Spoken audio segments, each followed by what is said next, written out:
And so, when and where were you guys born, both of you? Born in American Fork, November 22nd, 1949. 1949. I was born in the old hospital that was downtown on Main Street.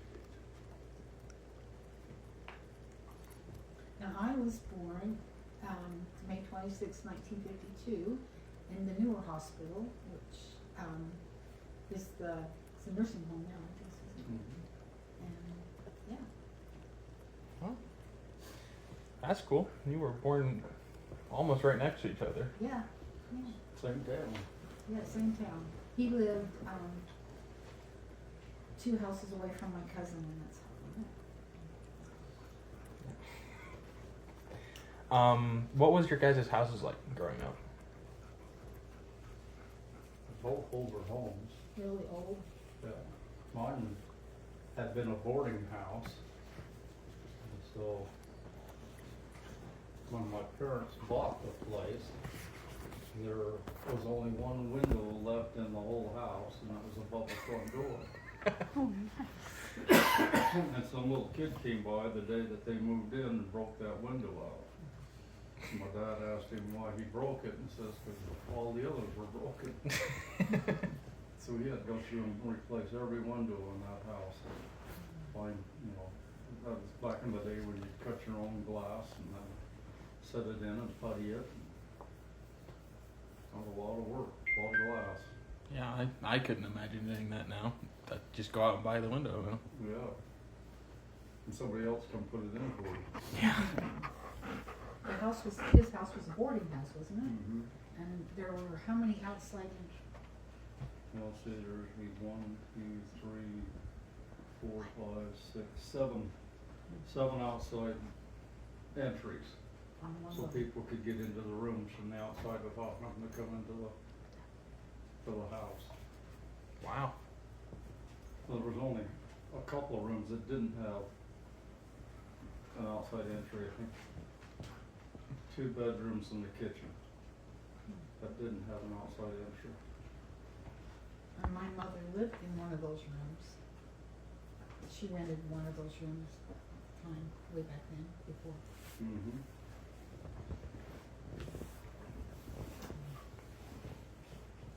And your house? Oh, my house.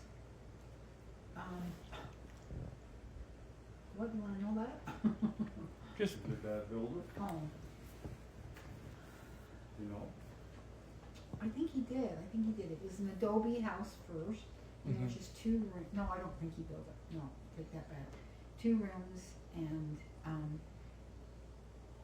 then my dad got it, and he added on a bigger kitchen and 3 bedrooms. So, and it's just right down from the American Fork High School, on the corner there. is it still there today? Still there, yeah.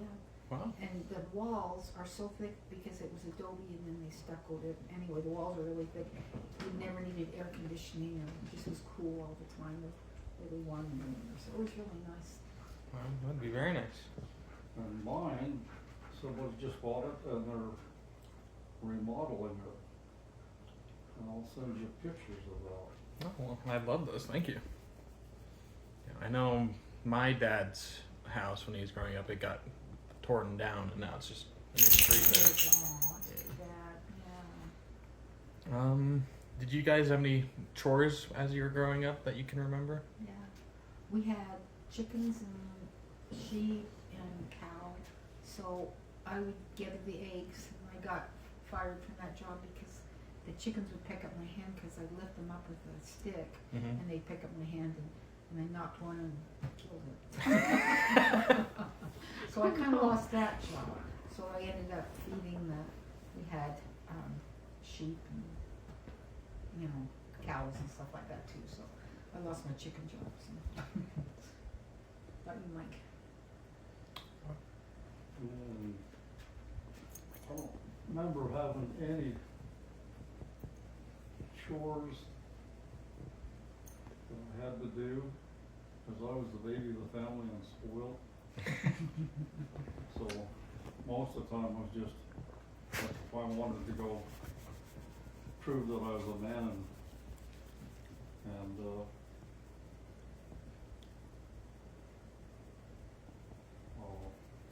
mow the lawn, Mm. especially when Dad bought the power lawnmower. You had it easy. Yeah, I have it pretty easy. What games did you play, or what toys did you have in your houses? We played a lot of night games, and just with the neighbor kids and that, and that was a lot of fun. We'd all meet, it was a big group of us. And, some hide and go seek and stuff like that, but mainly outside games. But, you know. Games that you play. Games. Oh, those Cowboys and Indians. You know, we didn't have any games that we sat down to play in the Mm. house or anything. Yes, you could play checkers or something like that, but nobody played. It just Yeah, well, I got always you out of the house. get the Army man and play Army sets. Then they got BB gun and the World War began. Did you used to shoot at each other with BB guns, or? We mostly set up the Army man and then Oh, shoot, okay. but we have shot each other. I think I would have been chewed out if I shot at one of my siblings with a BB gun. Oh, yeah, you probably should be. Who were your best friends, and what did you guys do together? My very best friend, she bought some property from us. Her parents didn't build a house there. Her name was Terry Iverson, and we were just best friends till she passed away. And we ran away a lot together. We'd go down to her grandma's house. We'd sleep outside, and her mother died. My mom was Joanne, and I named her Aunt Joanne after her. But she died when we were 7, and then her dad remarried, and it wasn't a very happy life. And so when we'd sleep out, we'd go down to her grandma's house, who was her deceased mother's, Which was on the other side of town. way on the other side of town. Mm-hmm. We'd walk down in our pajamas barefooted, and she'd sit at the kitchen table and talk to us, and then drive us back home. That's one of my best memories, I guess, is being with her. I lived next door to a kid named Dewey Steele. And then on the other side of him was Neil Peterson, which was her cousin. So played with them a lot. Neil had sisters and brothers that we played with. Dewey's sisters were older, so they weren't part of the group that we played with, but a lot of games outside in the yard. You know, players, Red Rover, where you throw a ball over the house and then somebody catch it and then they run around the house try to catch you after you caught the ball. And that, I may add to that, that he was very good about throwing the neighbor girls, my cousins and myself, in an underground cellar and shutting the door, and spiders would fall on us. Yeah. I really didn't think much of him. Yeah, I could see why. He was a mean boy. I wasn't so nice when I was younger. You get over it. That's good, huh? Did your family have any pets while you were growing up? We had a yellow lab called Ginger. And she was a good little hunting dog. Dad loved to hunt pheasants, and that dog would get right down on the ditches and just work and scare out the pheasants. That'd be the pet. Now we always had like chickens, and I had rabbits and chickens, and Dad got a cow, a pig, but they weren't pets. Mm-hmm. Those were, we butcher them and eat them. I had a lot of fish. I'd get aquariums and fill them full of fish. Had a parrot, parakeet, that I was trying to train to talk, but never could get it to talk. But it would ride my electric train around the floor. sit on my shoulder. And then I had a cat that a guy up in Liberty Park pawned off on me, and we put it in the car and didn't tell the parents till we got home. And so I had a cat for a pet. It was a kind of a calico, so it was all different colors, grays and yellows, or grays and oranges and black and white. Call it Mixie, because of the mixed colors. It was a good mouser. And then my brother threw a baseball through a front window, broke a round hole in the glass, and the cat would go in and out of the house in the hole. So my dad never fixed the glass. Let the cat go in and out. I think we just covered it over in the winter time. How about your pets? Well, we had a whole city block. It was there in American Fork, just down from the high school. My mom's house is still there, my parents' house, and that whole city block was, we had a little farm there. We had chickens and horses and cows. We had a cow named Katrinka, and she had several little calves, and lots of chickens. I think I told you where we'd get her the eggs, and I killed a couple of chickens by knocking them on the head, because they bit me. That's, I'm trying to think. The sheep, we would ride the sheep and get in trouble for that. Yeah, we had a lot of fun growing up.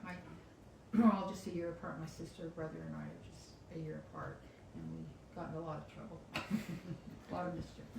Tell them how your brother used to hold the chicken up with the board and get the egg out Oh, from yeah. under it. Yeah, he'd get the small board and pull it up, and I'd go in there and grab the egg, and once, if I got pecked, he'd smack him on the head. I did kill one chicken doing that, so, anyway. It was a fun time growing up. That's good. Yeah, that's the end of the first section. So we're gonna move on to parents and siblings. Okay. What were your parents like, and what did they do for their livings? My parents were old. My dad, my mother was his third wife, and she'd never been married before, and they both worked for the developmental center, and that's how they met. And I just remember my dad being a really hard worker, and my mom too, really, really hard workers. They just like to stay busy. And trying to think, my mother would, she sold Avon for a while, but they met at the training school developmental center, because she worked up there. And she was wife number 3 for my dad. He lost 2 of them before her. That's it. What were their names? The first one was Lyle Grant, and then, what was the second one? Oh, Carrie, was the first one, and then Lyle Grant and Edna Beck Peterson was my mom. What was your dad's name? Kennard, K-N-O-R-D, he was from Denmark. Yeah. Danish people. My dad was Franklin John Gordon, and my mother was Evelyn Heward. And how they met is my dad was seen her get on a bus, school bus, and then he followed the bus home to her house. And that's how they met. And my dad was a miner most of his life. His father was a farmer and had sheep. Had them up in Provo Canyon, ran the sheep up there. And my mother was from Wallsburg. And I guess that's where he followed the bus, was probably up Provo Canyon to Wallsburg. And then my dad was a miner. Started out in Park City, mined there, and then he went to, it wasn't the copper mine, but there was another mine out west of Salt Lake City. He mined there, and then he went to Pelican Point which is down by Utah Lake, we mined there. And then my mother didn't work until my dad was killed. My dad was killed in a mining accident. It was the last day he was gonna work in the mine, and next week he's gonna become the water master for American Fork. And he's training a kid to take his place. And the kid did something wrong with setting off the charge of dynamite. So my dad pushed him down on the ground and went to pull the fuse out, and it went off in his face. Oh. Killed him. How old were you? I was 16 when that happened. And then after that, my mom got a job, school lunch. Worked at school lunch.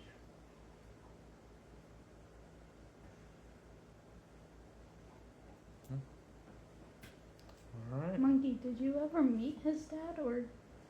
No, my cousin, like I say, that they just lived a couple of places away, and I don't ever remember meeting him. He was so mean to my cousins, and I didn't like him. Well, at some point you did like him. Yeah. We'll get there. Okay. It was the summer after my dad was killed. My Yeah, that we dad met. was killed in May, And my and dad, then that summer, I started dating her. Mm. and my dad died the year Her before. dad Oh, died the year after after that, okay. from a heart attack. So we both lost our fathers while we were in high school. We had each Wow. other.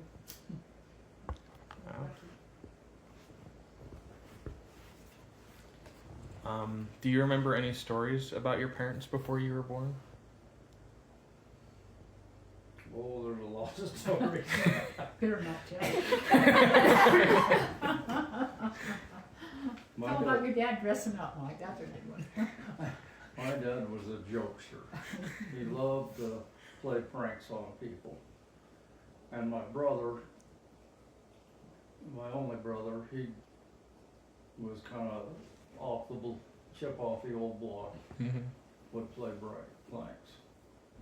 So one day, my dad goes over to his sister's house, and they're visiting. And he has my brother call up on the telephone and tells my aunt that he's from the phone company. Now my brother could disguise his voice Oh, gee. like a girl. Yeah. So he pretended to be from the phone company, a girl, and told my aunt that she needed to take the phone and leave it off the receiver and get a towel and put it over the phone, because the phone company was gonna blow the dust out of the lines. Oh, dear. And my dad's just in the room just laughing while they're doing this. And then another time when my dad was first dating my mother, he goes over to meet my mom's parents. He dresses up as a girl and goes in and introduces himself as his sister. And they talk for a few minutes, and then he excuses himself to go to the bathroom. Mm-hmm. Well, he goes in there and gets out of the dress, climbs out of the window, and comes back in as himself.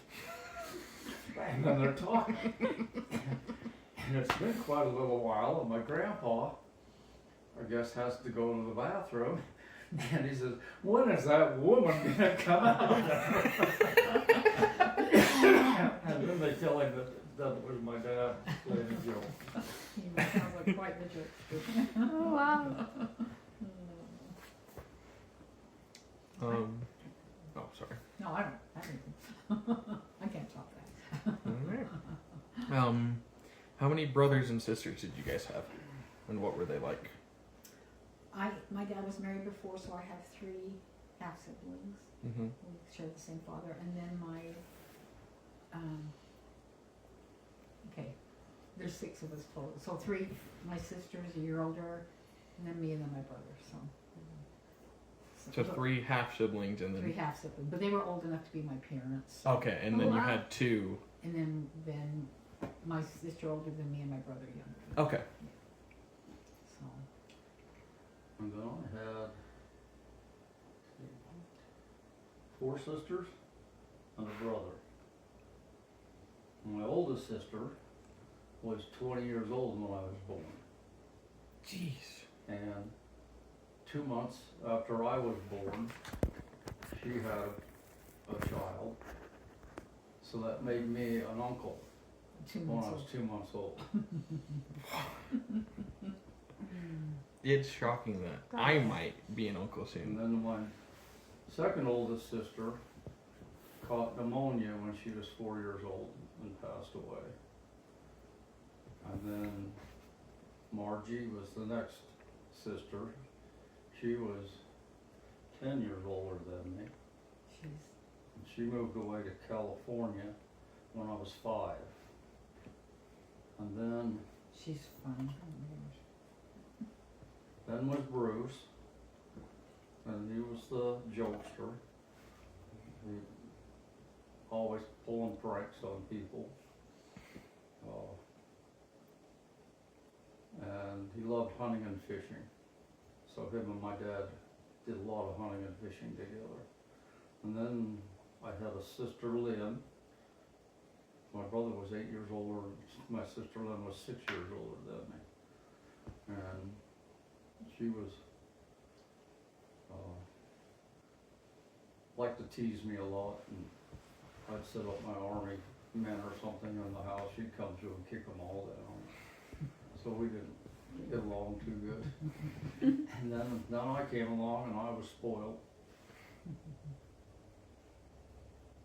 I have to tell you something about his brother, just like you said, a jokester, and a great guy, loved him. And, you know, I was a nurse, and I got this phone call from this guy, and he said, "You're never gonna believe who this is." And I thought it was a patient I'd just taken care of. It was remarkable No. that he was, That's who it was, the patient. oh, that's right.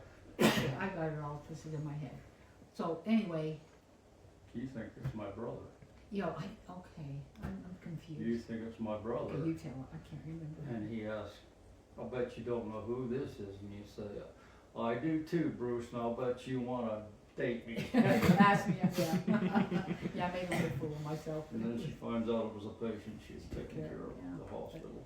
Bruce was a great guy. He was a fun person. Fun person. We miss him, huh? Mm-hmm. He used to play the bagpipes with his nose and throat. So he'd go,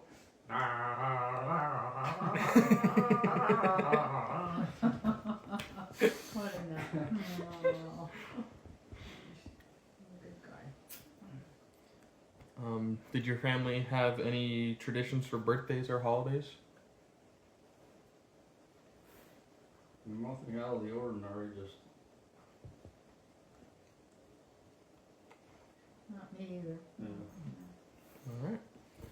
Now we're on to the next section, which is school and your education growing up. So, what was your guys' school like, and where did you go? I went to Forbes School. It was a grade school. It's still there in American Fork. And then to the junior high, which has been tore down, the old junior high, and then right up the street from where I live, went to high school, just up the street. So, then. and then I went to Trade Tech, which is Utah Valley University now, and got my LPN. And then I don't know how many years I worked as an LPN, and then I went back and got my RN, and that's about it. Huh?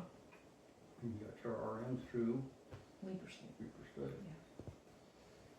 And I went to, my first school was, kindergarten was at Harrington, which is right down the middle of American Fork. And the next year, for first grade, they wanted to send me back to Harrington, but they had just built a brand new grade school a block from me. To go to Harrington, I had to walk 6 blocks and cross the major highway at, 6 years old. And since all my brothers and sisters were older than me, there was nobody to walk me to school. So my mom had a real fit and went to the school board and got it changed so I could go to the new school, which was Greenwood School. And then from there we went to the junior high, which was up on the hill. That was the old high school. And then after junior high, they had the new high school built, which is still the American Fork High School now. Graduated from there. And then, like I said, when I was 16, my father was killed, so I had Social Security benefits to go to school for college. So Utah State was open enrollment, and because my grades weren't so hot, I got accepted at Utah State. And I thought I wanted to be a veterinarian. Mm. So I got there, started my schooling, didn't know how to study, and played too much. So I got on the dean's list for the first time. And that was, you either get your grades up or you're out. So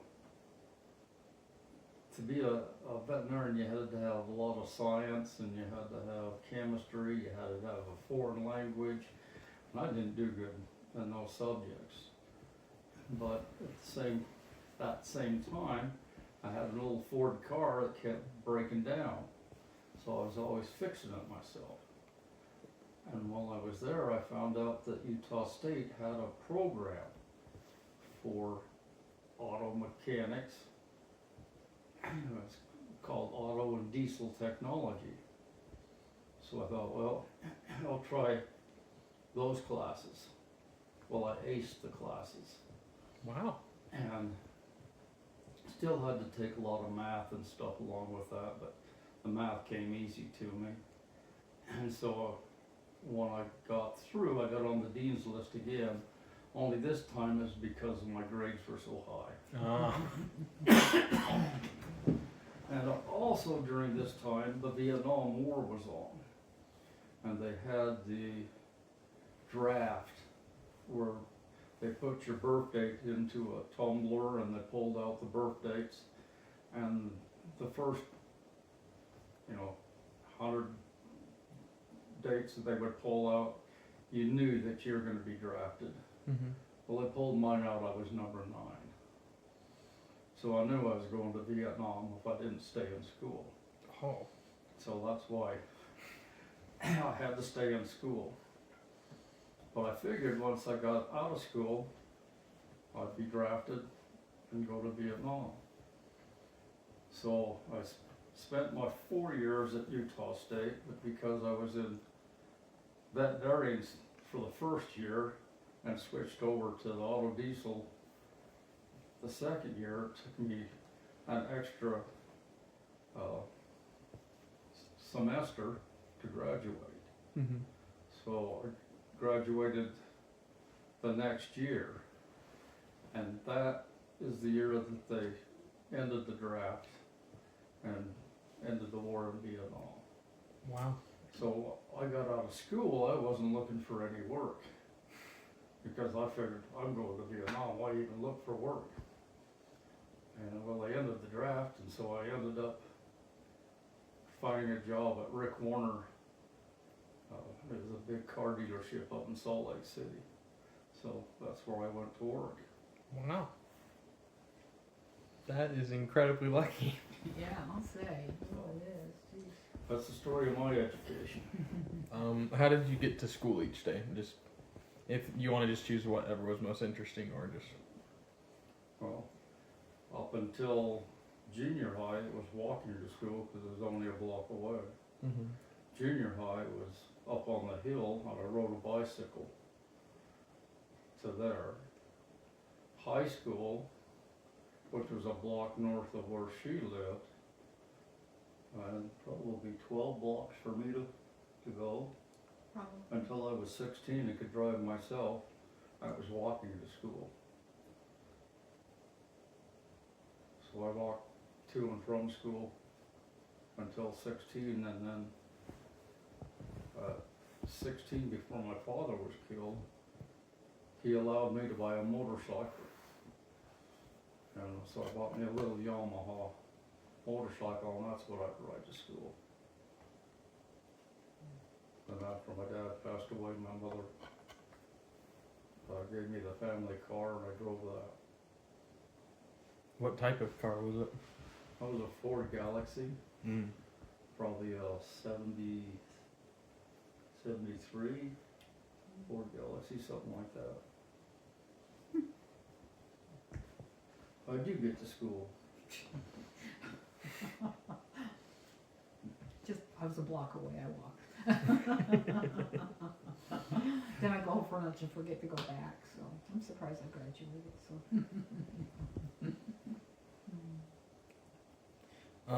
What was your favorite subject and what was your least favorite subject out of all your schooling? Recess. Favorite or least? That's a classic boy right there. Then lunch. Oh dear.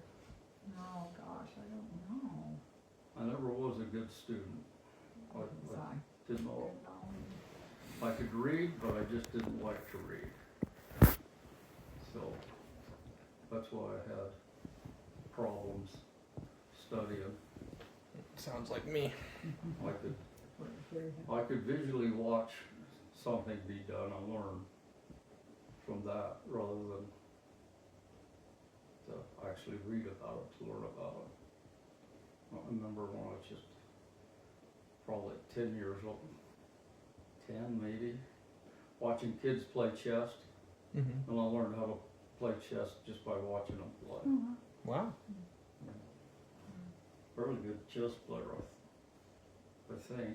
It took Rachel about 5 years before she could beat me. And then after she beat me, she never played me again. Oh dear. That says something. Your favorite subjects or worst? Probably just Mike Gordon, right? That's one of my favorite subject I had. Not really. I don't know. I don't think I have any. That's okay. Out of all of your schooling, who is your favorite teacher? Mine was Stanford Reed. He was taught Spanish, but he was just a real caring person. He cared about everybody. He was a good guy. That's what you. Probably mine would be my biology teacher in high school, Ingersoll? Is that? Ingersoll. He kind of understood me a little bit. He knew I was struggling, so he had one of the A students pair up with me and help me out. And then He was your coach too, wasn't he? he was my football coach, well, secondary coach. And when my father was killed, I decided to quit football and work full time while going to school to save the money for college.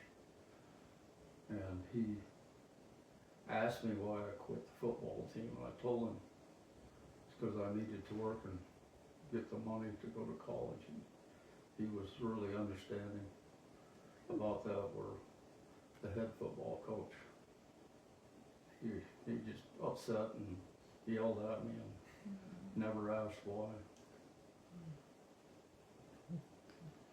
Well, I can understand why he was upset, because after I quit, 3 other kids quit. Yeah. I think he had a problem. That's why I started something.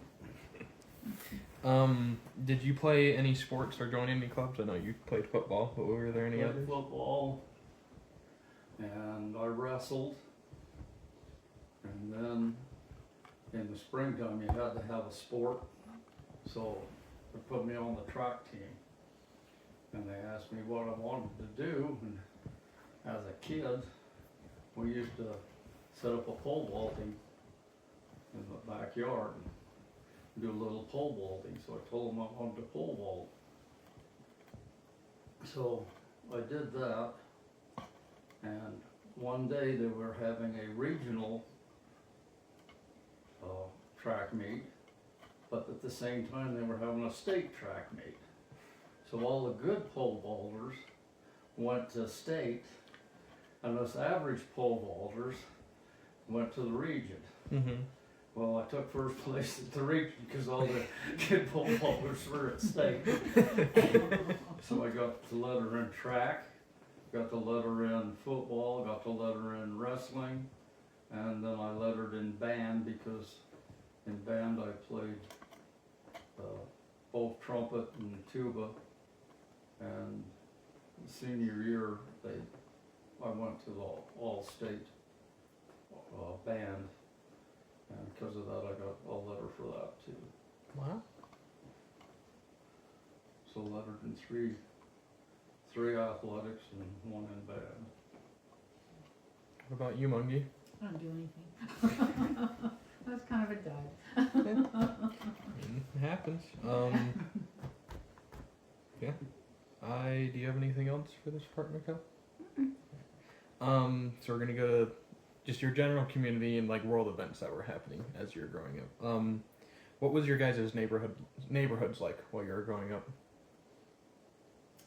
Mine was very close. There was a lot of kids our own age, and it just seemed like you knew you could help somebody out, and they'd be there to help. You know, it just was a good neighborhood, very, very close. We grew up in a time when our parents didn't really worry about us. Yeah. We would go out during the daytime. Sometimes we wouldn't come back until after dark. Parents didn't worry about us. We never locked our cars, we never locked our houses. No. If there was a murder once a year in the state of Utah, that was a big deal. Yeah. One murder a year, Wow. that's And all. the only murder I remember in our area was a girl that I went to school with, and her name was Carol McLean. And she was babysitting in a place over there in American Fork by the, I think it's a floral shop now, but there were some apartments behind there, and that just shocked our community, didn't it? Yeah. It just blew us all away that this guy came in, and I think he just gotten out of prison or something like that, and killed her, and raped her and killed her. It Well, I was don't know awful. if you ever watched the show on TV called Leave It to Beaver. Oh. That was pretty much It's our hard. generation. Yeah, yeah. You didn't really have too many cares and worries, and Then our teenage years would be kind of like, what was that movie with Ron Howard? Happy Days. Well, Happy Days, he played in Happy Days, but he made a movie. Oh. Anyway, they were, I think pretty much everything politically and stuff was okay until assassination of John F. Kennedy.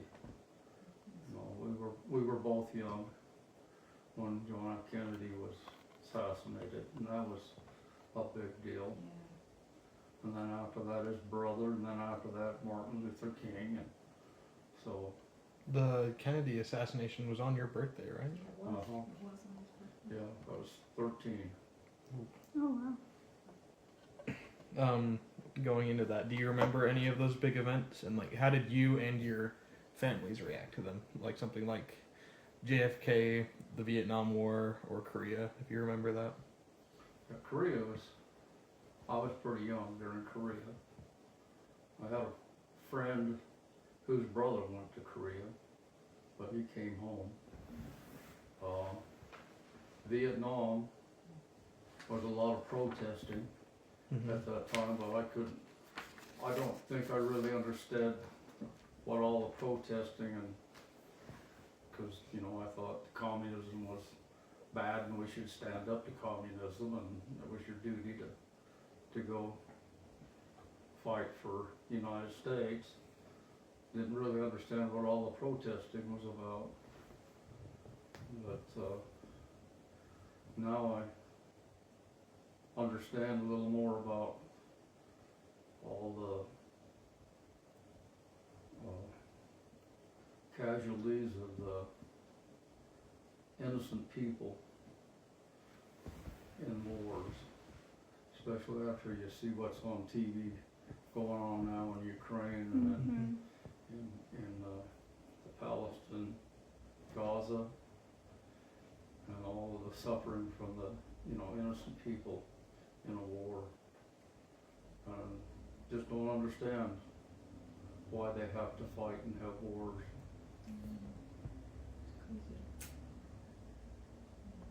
I think that should take the two leaders of the countries and let them Fight it out. kill each other. instead of There you killing go. That's one innocent way to do people. it. Yeah, really. You know, if you're gonna start a war, put the leader on the front line. Yeah. And that's how it was. It used to be like Mhm. that. Now they hide behind Mhm. their armies.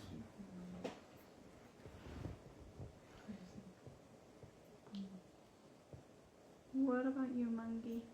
Do you remember any of them? Not really. Mainly just the Vietnam. I think that was just a hard time for everybody around here, wasn't it? Yeah, Kind of. The ones that left didn't come back the same. They were different people. well, that's the same in any war. Yeah. You're seeing them come back all messed up. Yeah. I had two uncles that were in World War II and they were real messes. So you're right, probably Yeah. every war. A lot of alcoholism came out Yeah. of Try and the forget. Second World War, and a lot of drug use came out of the Vietnam War. Yeah. Mhm. I hope we don't ever have to see stuff like that again. Terrible. What about 9/11? Where do you guys remember where you were? I was at work, and Where were we living? Huh? Where were we living? we were at the old house. Old house, okay. And I was at work, and I remember the TV was on, and then somehow it caught the corner of my eye where they were showing the planes going into the first tower.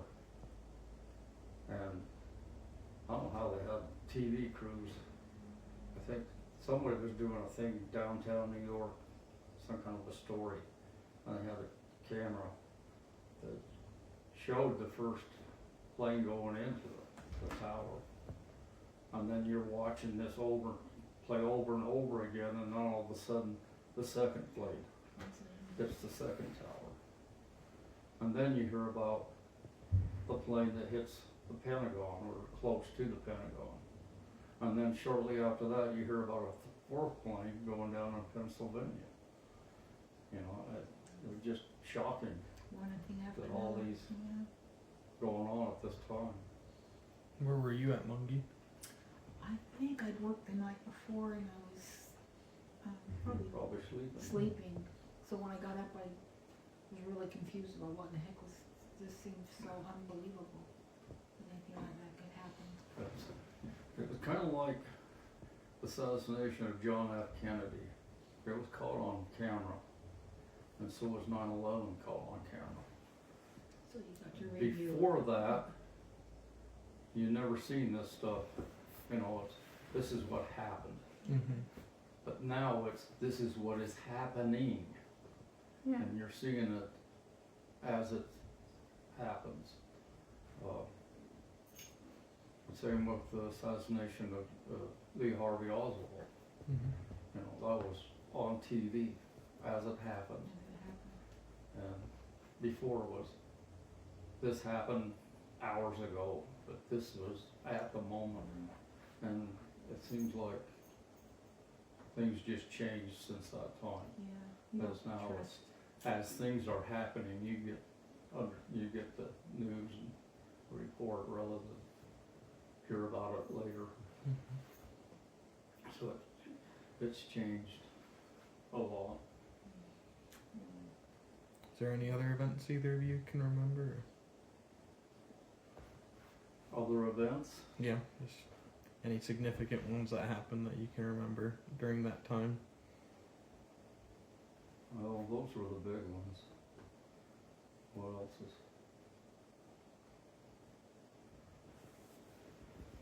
I mean, even Bobby Kennedy's assassination What years were they? That was on TV as it happened. Well, it's 63 for Kennedy. So our dads are still alive? Yeah. Do you know how they reacted to the Kennedy assassination? Or Well, I think Gary was shocked, just Just- unbelievable. It the was thing about Kennedy was it was 24/7 on TV. yeah. Every news station. There wasn't any programming. mm-hmm. It was all news for about a week. Wow. So they covered 24/7. That was just covering the assassination. So you'd see film clips over again, or you'd see Oswald, or you'd see, you know, the funeral procession. You'd see Jackie Kennedy standing in her black dress and veil, holding those two little boy and little girl, walking down behind the coffin, going down the street. I mean, it was 24/7 for about a week. No, and that was it. That was always on TV. There was no entertainment or anything at that time. The world just kind of stopped and paused for that. Yeah. Well, we can move on to how did you two first meet? He was a creep. I locked her up in a He cellar did. and jumped on her head till her spiders were falling on her. I did not like that guy. How did you first start dating? What made you like him after all that torment he caused you? I don't think I've gotten over that. Let's see. You know, you have to put them in their place, you know.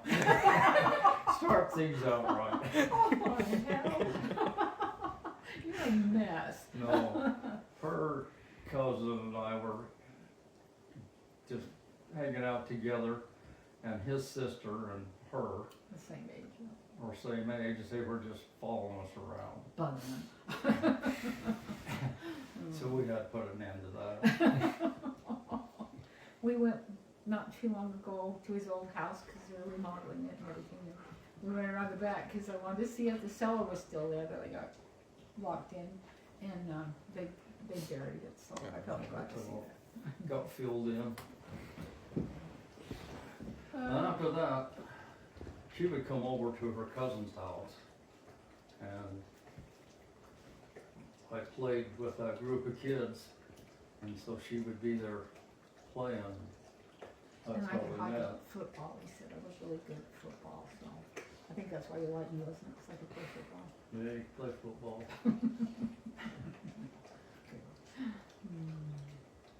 So I met her there, and we double dated with your cousin. Neil? No, Mary Oh, Jo. Mary Jo. Okay. Yeah. And then my father was killed, and then her father was killed, so we A year apart. Almost. had a lot in common. Just a year apart. And we're both pretty much the same background. We keep saying how the two poor kids from American Fork ever get all of this that they have now. Yeah, we're blessed. We really are. Because we both came from pretty humble beginnings. I remember being so embarrassed because we'd have stuff that was from welfare, you know, the cans of food and stuff like that. And yeah, glad we were able to get above that. I'm sure glad. Yeah, really. What was your guys' first date? The double date, we just went for a ride up the canyon. But it was more of a double date, because your sister, it was you, your sister, your cousin, I don't remember that. Mary Jo, and I don't know Who else? We didn't trust her apparently, so I had to take a knob. That was the first date. When was the point in your relationship that that either one of you decided that I want to marry this person? What was that moment? Well, it's, for me, it was, while I was at school, I'd be missing her. I just thought to myself one day, there's no way I'm gonna find anybody better than this gal. And we were already engaged. And so, I don't know, but we got engaged on her birthday, and it was graduation. And, No ring. yeah, it's just because we had so much in common. Our dads were like a year apart, weren't they, when they died? Uh-huh. About a year apart.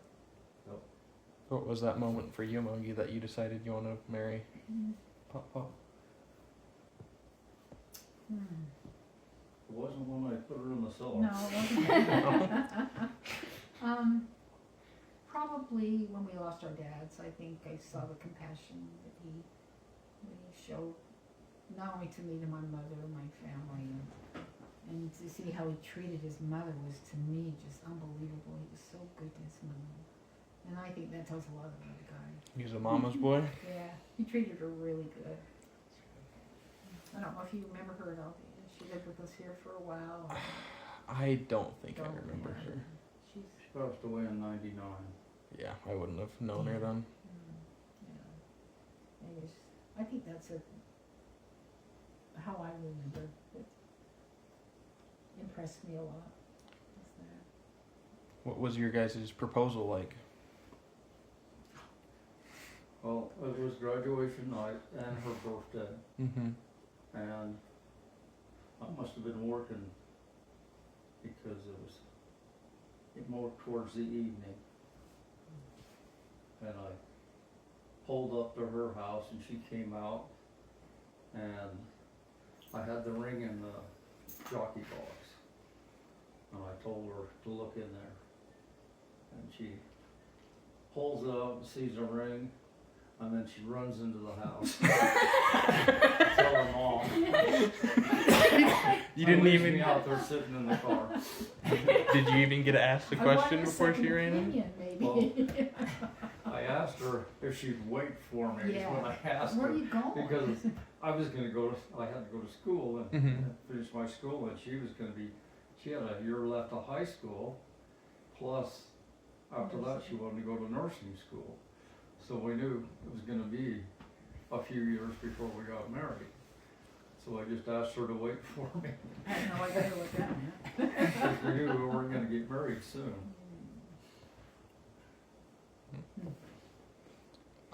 What was your guys' did you guys move in before you got married, or did you move in after you got married?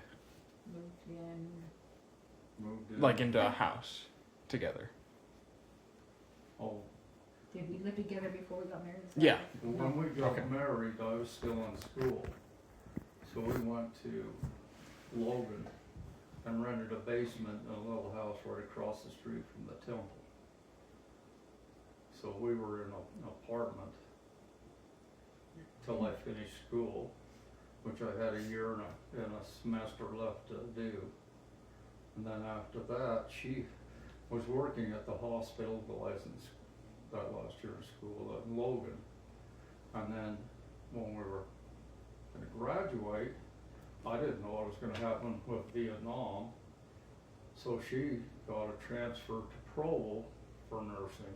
Mm-hmm. And I figured, well, we'll come down here and find an apartment. We did find a little apartment in Pleasant Grove. And she worked at Provo Hospital, and I got that job with Rick Warner in Salt Lake. So I was commuting to Salt Lake and she was commuting to Provo, and we were living in that little apartment. And the Salt Lake job lasted maybe 6 months, and it was commission type Mm. worked for me, wasn't paying out. I was paying more in gas to go to Salt Lake than I was making. Wow. So I left there and found a job at a little store. It's actually next door to the hospital in Provo where she was working. They wanted a service manager, so I went there, become their service manager. And while we were there, I had a customer would bring their car in. It was a real estate agent. And we decided we'd start looking for a house. So she was lining up some houses for us to go look at. And we put a bid on one in Linden. The house wasn't really a very nice house, but it had a huge, like Over an acre. 2 acres. 2 acres. With a great big barn and all these fruit trees and stuff on it. We put a bid in on it and didn't get it. And so we were driving around, we drove past the little house just down the street that your mom was raised in. And a for sale sign on it. So the next day at work, I told the real estate agent, that's the kind of house we're really looking for. Mm-hmm. We want something like that instead of these places you've been selling us. Well, she got us the information on it, put a bid on the house, and we got it. Wow. Wow. So your mom was born at the apartment, but she was still under a year old when we moved to the house. And that was our first house. And we'd still been there if it wasn't for those apartments. We had some, Tell 'em about that car. there was a complex of apartments just across the street. And we had a kid come out one day, and I had a little Pinto that was her mother's that I fixed up. Got it all painted, put a sunroof in it, and it's kind of a cute little car. Mm-hmm. Well, he comes over one night and kicks the door in on it, He's mad at his just 'cause he's girlfriend. mad at his girlfriend. And then there was always fighting and stuff going on in those apartments. We couldn't stand it anymore, so we bought a horse, and our neighbor across the street from that old house let us pasture it there. Mm-hmm. But it was kind of getting a little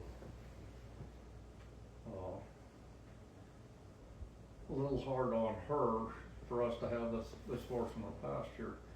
And we got an offer from the people that owned this property to pasture our horses up here. And all I had to do was irrigate the pasture for it. So we brought the horses up here. And then we had 2 horses at that time when we came up here. And then it was shortly after that they offered us to want to know if we wanted to buy. They wanted to sell us the 5 acres, but we couldn't afford 5 acres, so we We bought couldn't afford 2 1 acres acre. for it. We could barely afford the 2 acres, Really? but we bought it. And then, probably a year after that, we thought about building up here, but we go to the city, and the city just kept giving us all kinds of problems. We said we want to do this, and they said, no, you can't do that. We want to do that, and they can't do that. And so we kind of let it go for 5 years. And then her brother worked for some construction people building houses, and said, if you ever want a house built, have these guys build it for you. So we went over and talked to them. We found a home at the Freedom Homes that we really liked. Mm-hmm. We showed them the plans, and they says, yeah, we can do this for you. And they drew it up and told us how much it would cost, and we could afford it. And so we went to the city, and the city didn't even question. They just said, get started. Wow. We got lucky. Yeah, you So bet. it must have been meant to be. Mm-hmm. So we had them build this house, and we moved here. I'm just gonna backtrack a little bit. What was your guys' wedding like? Sorry, I just forgot to ask. Did we get married? Did we get married? We're living in sin. Let's see. I think the thing that sticks out the most in my mind, his mom had this yellow, what kind of car was that? Fairlane. Fairlane. And I remember I was getting ready to go over to the church. We just got married at the church. Mm-hmm. And I remember seeing him go, and it was really early, and I thought, why does he seem so anxious to me? Why does he, I mean, I don't know if I really want to get married. I was scared, I really was, so. Well, I didn't have anything better to do. Oh, that's why you went early. I had the day off. Had the day off, it was my wedding. So, let's go to the church and see what's going on. Yeah, we've had a good life. So we had a church wedding. And then after the wedding, I didn't think much about where we were gonna stay that night or anything, but we wanted to go to the Grand Canyon Mm-hmm. and see the Grand Canyon. So we started looking for, after the ceremony, we got in the car and we drove off looking for a place to stay. Well, there was something big going on at BYU and all the hotels were booked up. And we're driving around in a car, Nice. he's just married, painted all over the windows, and cans behind us, and, So we got as far as oh my gosh. Springville, and there was a place called the Sage Inn. Mm-hmm. I said, we'll pull in there and see if they've got a room for the night. We pulled in and they seen that I was just newlyweds. And I says, all we got is a room with 2 king beds. I says, since you're just newlyweds, we'll let you have the room for the price of just a single bedroom, but you just gotta sleep in one bed. And then one of the girls said, they're just married, they're only gonna use one bed. So then, that's where we spent our honeymoon. And the next night we take off, we're going down towards the Grand Canyon. But first we go to Bryce Canyon. And at Bryce Canyon, we're following the senior citizens. Mm-hmm. So every time we went to get a room, all they had was rooms with twin beds. Or bunk beds. Yeah. So we ended up with rooms with twin beds at Bryce. Then we went to Cedar Breaks. All they had was a room with twin beds. And then we went to Zion's. All they had was rooms with twin beds. And then we finally made it to the Grand Canyon. And they did finally have a room that had a queen size bed. And then, so the next day we got up and went over, looked down into the Grand Canyon and said, that's it, let's go home. We planned on being gone a week. Yeah. I think we're gone, 4 days? She shows up back at her mother's house. And then we pack up all our stuff and head to Logan. Wow. So I know your first job was at the dealer up there. What was your first job, Mungie, before nursing? Before nursing, I was cleaning a beauty salon in a lady's house. That's all I did before that, or babysat. I did that kind of thing. So. And then how many jobs did you both have? Or did you just have your career was in nursing after Just that? only nursing, yeah. How many jobs did you have, Pop?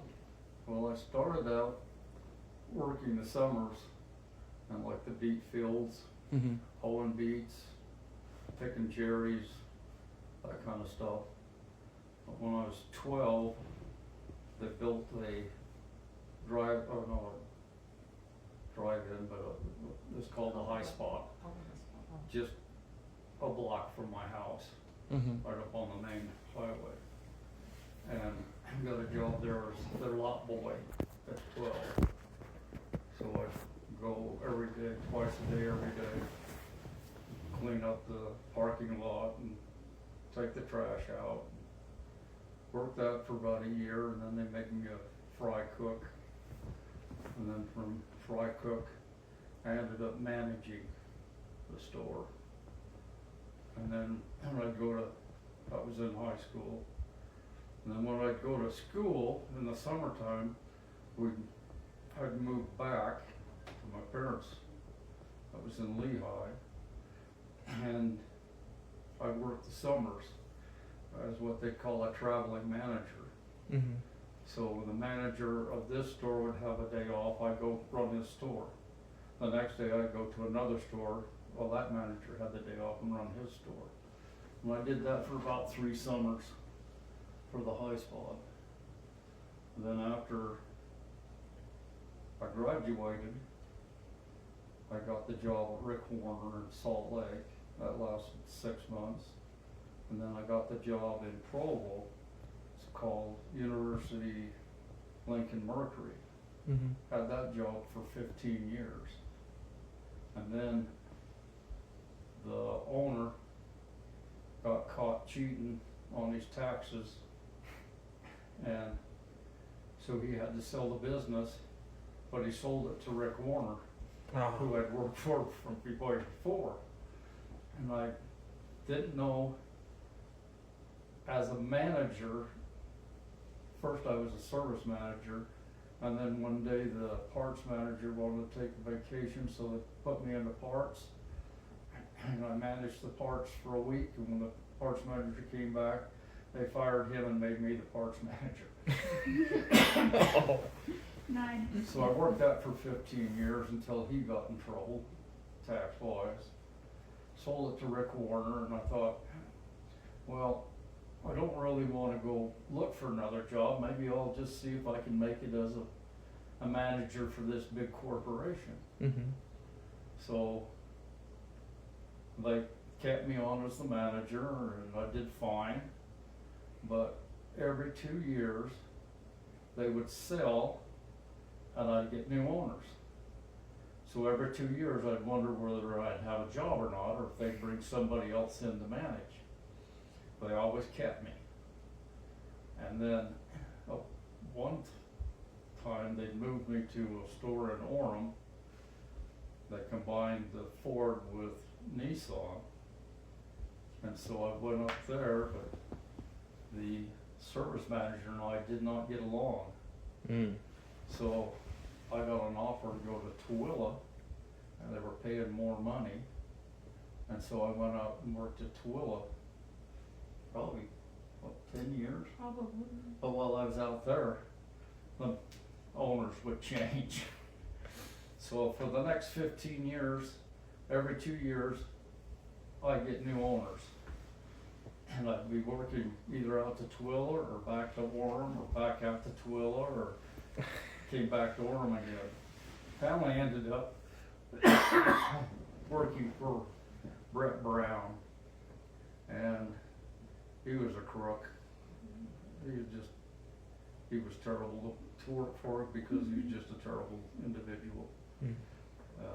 He still has stores, doesn't He still has the one store, he? but he was so dumb. He had a beautiful wife, but her brothers were attorneys, and he cheated on her, and so she took him for everything that he had. Mm-hmm. In fact, the attorneys were the ones that put him up in the business. Wow. So he lost 3 stores and ended up with just the Toyota store that he has now. But that's just, he just wasn't morally a good person. So I decided that it was time to retire. So I retired early, and a friend of mine who was a mechanic opened a shop in Orem, and he says, hey, look, I need to take my family on a cruise. Can you come up and just watch my store for a week while I go for a cruise with my family? I say, sure. So I go up and I train for a couple of months, and then he goes out on his cruise. When he comes back 10 years later, I'm still working for him. But it's only part-time. I only work 3 days a week, so it wasn't too bad. What was your nursing career like, Mungie? Well, I've always worked in intensive care. Started in Logan and went to Utah Valley and ended up retiring from American Fork. So, how many years was it? 45. 40. 45 years, yeah. Loved it, loved every bit of it. I remember the day you retired too. Do you? Yeah, sad day for me. Yeah. What was it like becoming parents for the first time? What were like the thoughts going through your head? Scary. Well, your mom was a crier. I mean, she had colic and just was a crier. And the only way she'd be quiet would be, or calm down, would be to lay on your pop-pop's chest. And, you know, I just felt, and I couldn't calm her down, so I just felt like, you know, Well, you were working nights, and you were gone during the daytime, so I was so I exhausted. had her during the nighttime, and when you come, I guess she probably went, one of the grandmothers did during the daytime, didn't she? It took a while, but I Yeah. tried to do it on my own, but Yeah, that's probably why your mom and I bonded so closely, is because I would take her, just lay her on my chest, and yeah. we'd both lay on the couch and fall asleep. Yeah. I just wanted to put a for sale sign on her. Gee, Your isn't mom it? was almost put up for adoption. Yeah. I didn't know. She was a challenge for She Carol. was. But- She didn't like me. Well, and then anytime I would leave, she would bump her head against something to make herself cry. Yeah, and she always had bruises across the top of her head because she wanted her daddy. Sit there. Oh, I don't know what people thought when they looked at her because she just looked terrible. So you couldn't separate me or her, or she would cry. And And that was hard on Carol. it was. She didn't like me. Why doesn't this kid like I me? know. I didn't know she likes me now. She does. Oh, dude, that was some hard times. It really was. I just thought, supposed to be the happiest time of your life. Gee. Well, yeah, I thought it was great. Well, I and loved it. you've got more of a calm demeanor about you, and I'm just kind of wired, so she probably sensed that too. Did it get easier with the more kids you had, or? Melissa was really easy, and I don't know why, because she was a preemie. She was 3 pounds, well, almost 4 pounds, wasn't she? And she was really easy, and she liked me. Well, tell her about the pregnancy. You didn't even know you were Oh, I pregnant for didn't. 3 months, Yeah, and then Wow. 3 months later she's born. yeah. So she Wow. carried her for. She only knew she was carrying her for 3 months. I'm not one of the brightest people. I mean, I didn't know I had my wisdom teeth grown until yesterday. Oh, They've been really? in for like a year. Oh, really? Okay, now I feel better. Thanks for Yeah, that. it travels down. Don't worry. Maybe it's hereditary. I don't know. Oh, wow. Oh, gosh. Oh. What was your favorite memory raising them? For me, it's how much they loved each other. Because I never had that growing up. My siblings didn't really. I was probably very close to my brother, but not my sister. But not always was I close to my brother. But to see how much they loved each other, that really was mine. And it still is. I think they still. I hope they do. What? And I love the daddy-daughter dates. Taking them out for their birthday and doing a daddy-daughter date with them. It's that one-on-one. Yeah. Yeah. That used to be my favorite. What was it? On their birthday, let them choose the restaurant, and then I take them out. And just me and them. What was the hardest day you had with each of them? Well, with your mother, that'd be day one. She was a challenge. Oh my gosh. Yeah, I that's. think the hardest is letting them go when they find, you know, their soulmate, and they start to raise their own family, and you're losing them. I think that's the hardest And part. if you think they're not making right choices and stuff like that, that hurts. It really Yeah. doesn't. And you can't say much because it just draws you further apart. So, yeah. It's not fun. I suggest, this is just a suggestion, get pets. Get it off. My kids' pets. Yeah, really.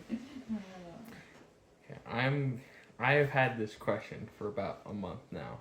So when my dad asked for your permission to marry my mom, the story as I know it is he walked in, you were laying on your bed watching TV in your room, and he went to ask you for it, and he had the ring in his hand, but he never got a response.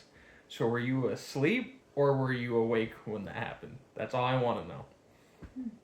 Well, I must have been asleep. 'cause Yeah, I I don't don't remember any of that. You don't remember him asking you No. at I all? thought it was out here in the backyard under this trellis. Yeah, I That thought he that came came out out to last ask. year, yeah.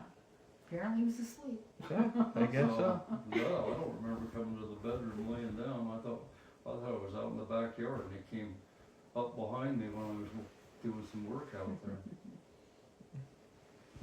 Okay. Interesting. So I think he's making it up. He might be. I don't know. What did you think when my mom got married, your first daughter? What was that like? Actually, she. She was second. Melissa Oh, she's was first. married. Melissa was Mm. Yeah. So how? Scared. Oh yeah.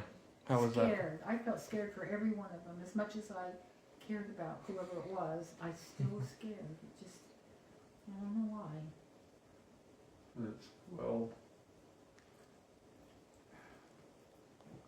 you're a little, you just wonder how things are gonna work out, how things are, 'cause not all marriages work out.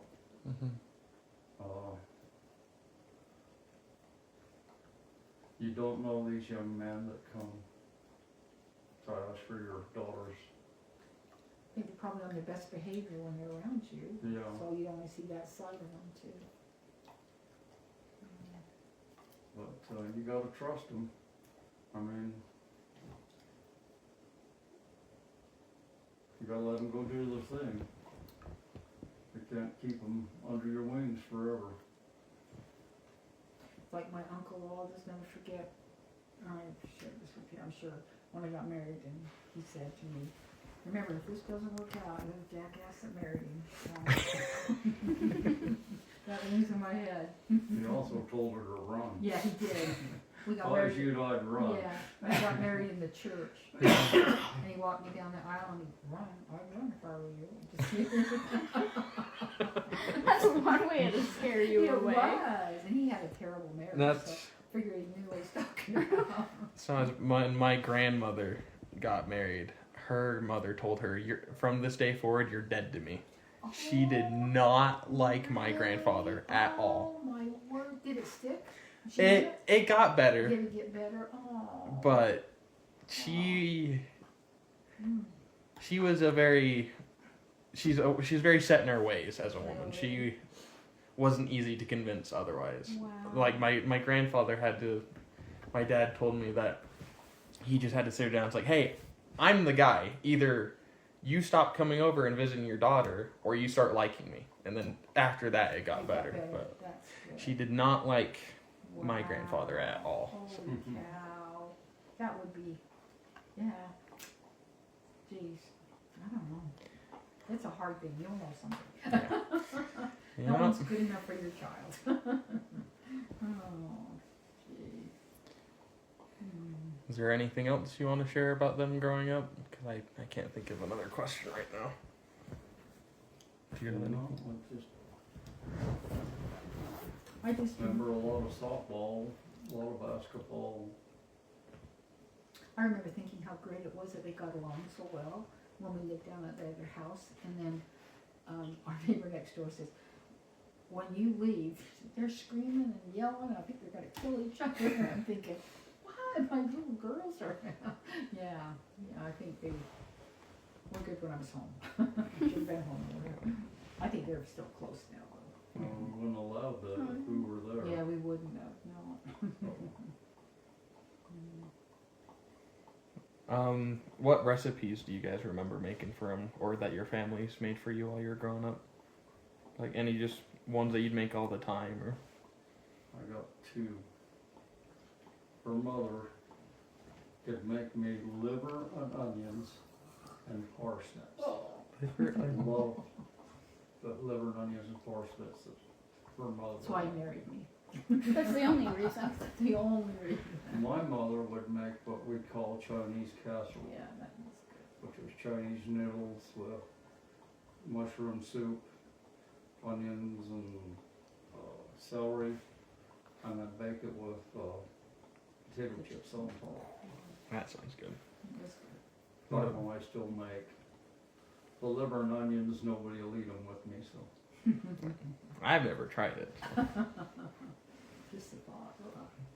What about you, Mungie? Do you have any recipes that you remember or that you made for your kids? Egg in the baskets come to mind.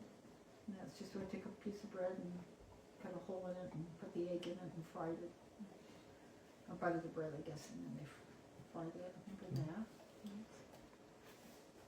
that. Did you guys have any remedies for sickness? Just local home ones that you did or did to your kids? This is terrible to say, but if we had a sniffle, if we had a stomach ache, if we had a cough, we got an enema. That when my mom died, my brother, we were sitting there with the bishop and everything, and my brother said, before we get started, and he walked in the bathroom and grabbed that enema bag that she still had hanging in the bathroom and brought it out and threw it in the trash. We had enemas for everything. I'm not kidding you. Ugh. But that's the way they were raised. She was raised, so I guess that, I don't know. Gross. And I'd get a spoonful of whiskey with sugar. For what? Anything. A spoonful of whiskey and sugar. Spoonful of whiskey Your and mom sugar. give you that? Yeah. Wow. Until I got sick, it was a spoonful of Oh, so whiskey and whiskey. sugar. Wow. So probably the only reason we had whiskey in the house. Did it work? I'm still alive. You got sick, but you didn't care, huh? Did you guys try anything for your daughters at all, or just since you were a nurse, you just did what you were taught? You mean, Like just any like remedies, like home remedies. Did you try any of those? no, I don't think I did. I was raised like, Mm-hmm. no, no. Well, yeah, not. I don't think you'd be giving them enemas. No, I don't think so. No, none of my kids got the spoonful of whiskey.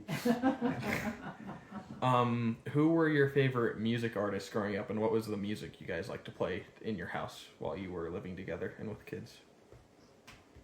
Perry Como for me, I loved his voice, and Tom Jones, I liked him. What's New Pussycat? Let's see, trying to think. Who else?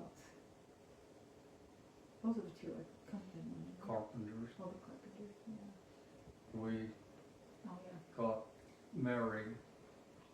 I had an old 53 Ford. That's all we had.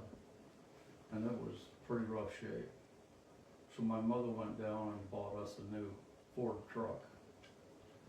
But she got the cheapest basic model, didn't have a radio.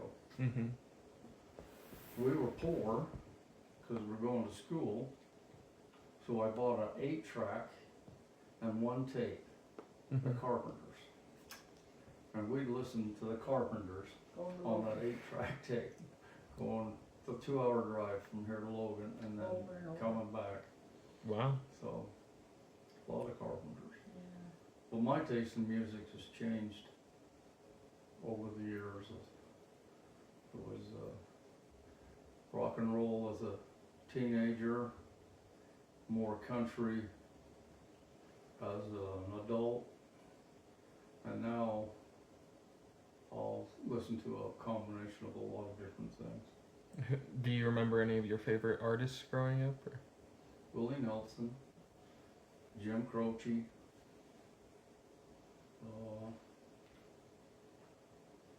those were probably the two of my favorites. Tom Jones. I do like Tom Jones a lot. I can think of. Did I have any others? That's pretty faithful to Tom, I think. How did you celebrate major holidays growing up, or with your daughters? It was hard, I think, especially when I worked. had to take my share of the holidays and we worked 12-hour shifts, so. I think he filled in a lot I think most of our holidays, both of our parents for living with us. would join us. So we'd have Nana and my mom, both of them being single mothers, Mm-hmm. single grandmothers. So they were invited over for most of the holidays and kids' birthdays and Yeah. a lot of family that way.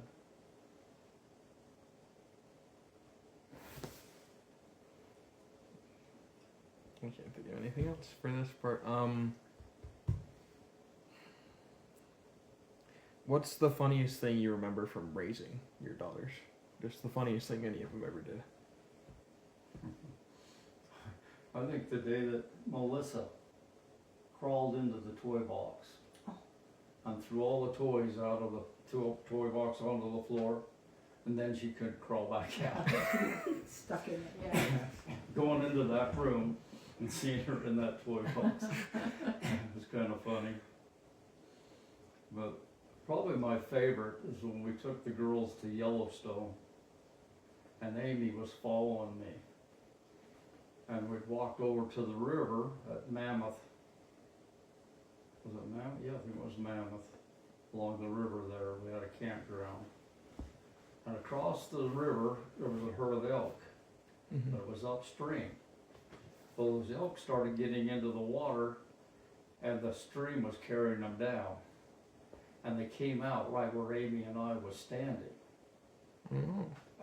And I knew that, you know, that they were just because of the current was bringing them that way and they probably not bother us. But Amy didn't know this. And it was kind of in a little marshy place. So it looked like it was just water. Amy takes off running across the water, so it looks like she's running on top of the water and screaming, "Run for it, Daddy, run!" I'll never forget that. That was pretty funny. That was pretty hilarious watching that. Run, Daddy, run! Is there anything you have, Monkey? I can't think of anything.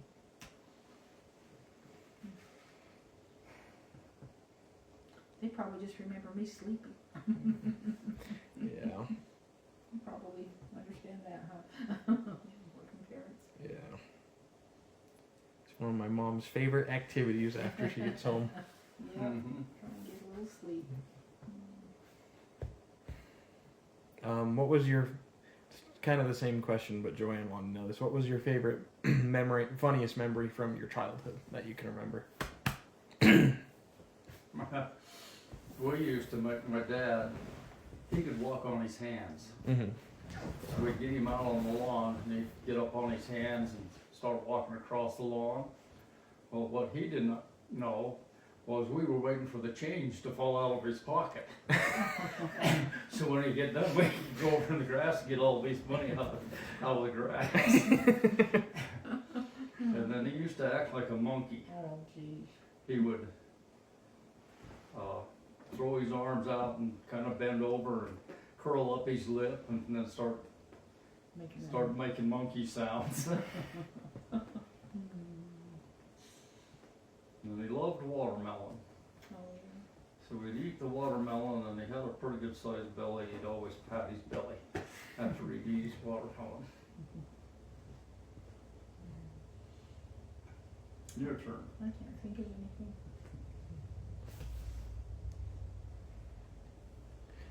What was the hardest thing you've ever faced in your life, and how did you overcome it?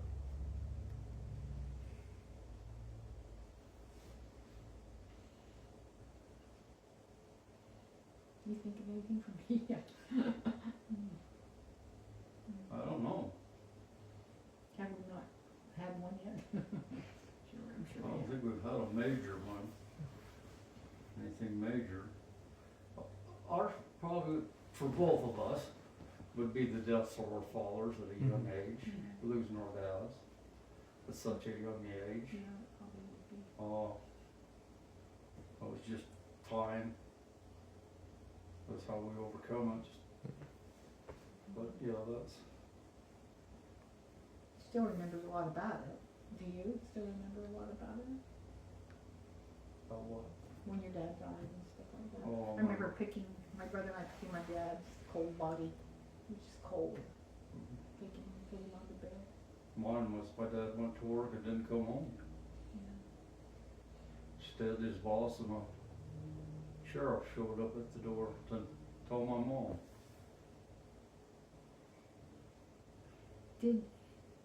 When that exploded, did it hurt his face or anything? Yeah, Because I remember the casket. it hit him right square on the face.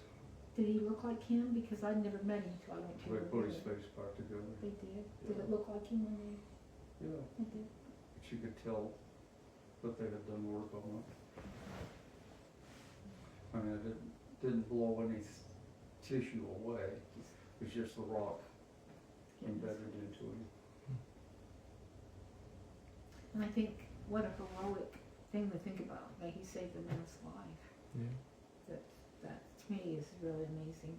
We lost our dads a year apart or something like that, but I remember thinking, what a great sacrifice your dad made. And then when I lost my stepdad, that really brought the emotion out Did it? from my first father. Did it really? Yeah. Wow. He was a good man too. He was a great guy. He sure was, man. Ezra, Did you meet him at all? I don't know. I don't know when he died. he died before my mother, long time before my mother. I wouldn't have He met was a him. great man. He was, I don't know if it was a child he was deaf or something, but he had a kind of a speech impediment and he had always wear hearing aids and that. But he was just a great man. Took us in like we were his own, didn't he? He was quick wit, Yeah, very funny guy. always had a joke to tell, I'm glad your mom found him. very kind to my mom, Yeah, treated her really good. very kind to me and our children. Yeah.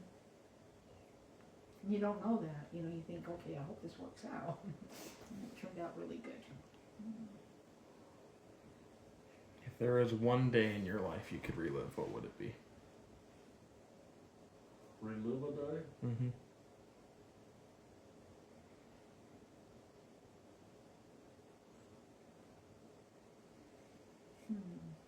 That's a good question. It hasn't happened yet. I don't know. Let's see. What day would that be?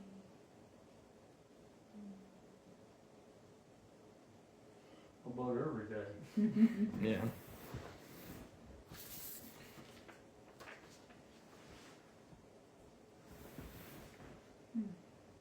No, don't have an answer for that one.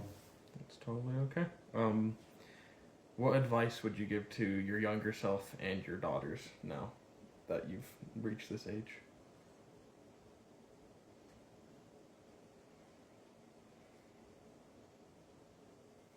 You'll never be sorry for being kind.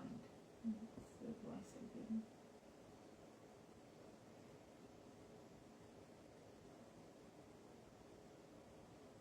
Don't know. Just live a good life.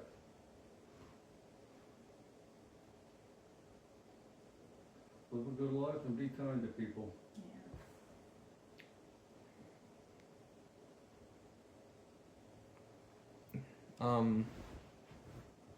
Are there any stories that have been passed down your family that you aren't sure are completely true, that have been inflated in some way? Probably he would have them.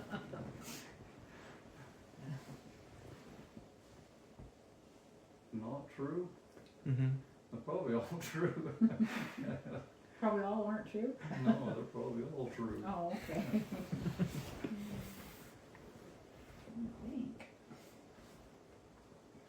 I don't know if there's any stories we passed down.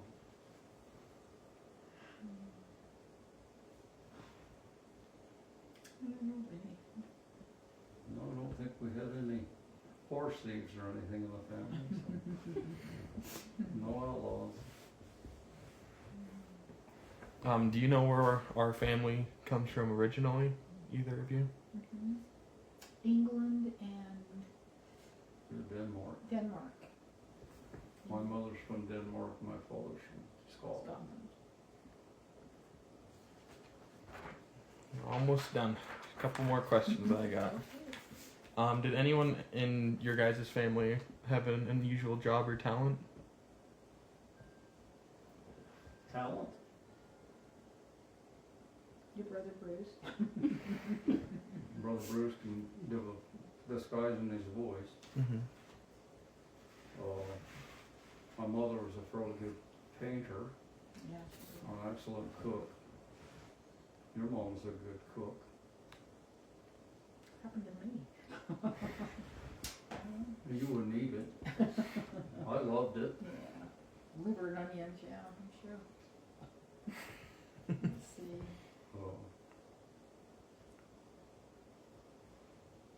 Mom could sew pretty good. No, she was a beautiful seamstress. She made a lot of our kids' dresses and stuff. Clothes, even their panties, she made the little panties with lace and ruffles Mhm. on the bum. Sweet lady. I was lucky to have a wonderful mother-in-law. My dad could walk on his hands. Yeah.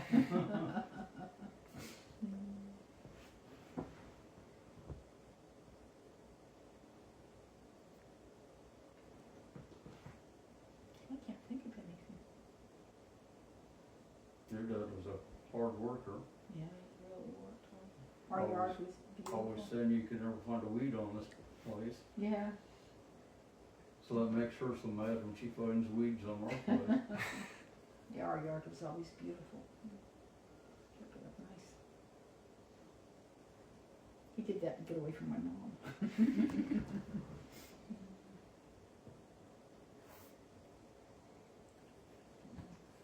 What's been the proudest moment in your life? Well, proud of her. I'm proud of you, You know, you accomplished a lot, with you backing me. working full time and continuing your education. And my kids have made us proud. They're all doing Yeah, very well. I agree with all that.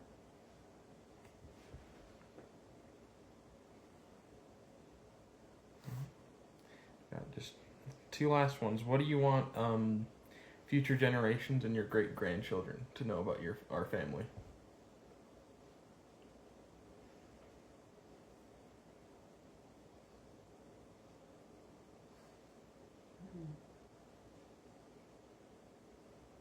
Hopefully that love conquers everything. Just to be happy. Hopefully they'll see that in their family. What do you say? Probably. Our headstone says it probably the best. We have all of our daughters' names on the back of the headstone. We have a temple on the headstone, Mm-hmm. and then we have our favorite pets. We have Gracie and we have 2 horses. And so, I think that's probably what we wanted People around generations after us to know about us. And we love the mountains. Yeah.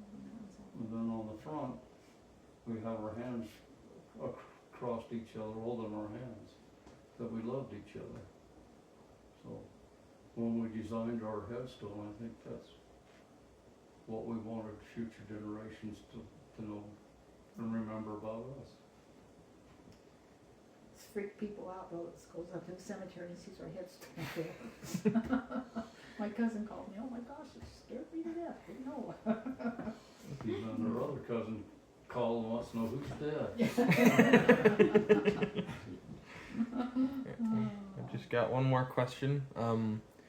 What's one thing you'd want to tell your great grandchildren and great grandchildren? Just one thing to remember.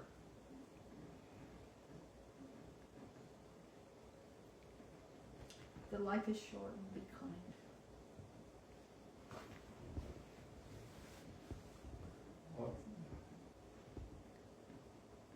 I would like them to know that not everything is always for your benefit. That there are things out there that'll harm you. Whether it be physically, mentally, spiritually, there are bad things that you need to be aware of and to avoid. And then on the other side, there's a lot of good things that you should seek out, and love for one another, kindness, and then work hard. And if you work hard, and you can accomplish almost anything. Be a couple of poor kids from American Fork and have all of this. Yeah, that's right. On welfare. Is there anything else you guys would like to add before I end it? Or? We just love all of our kids and grandkids, and We feel very blessed. we're very blessed with the family we have. Even our black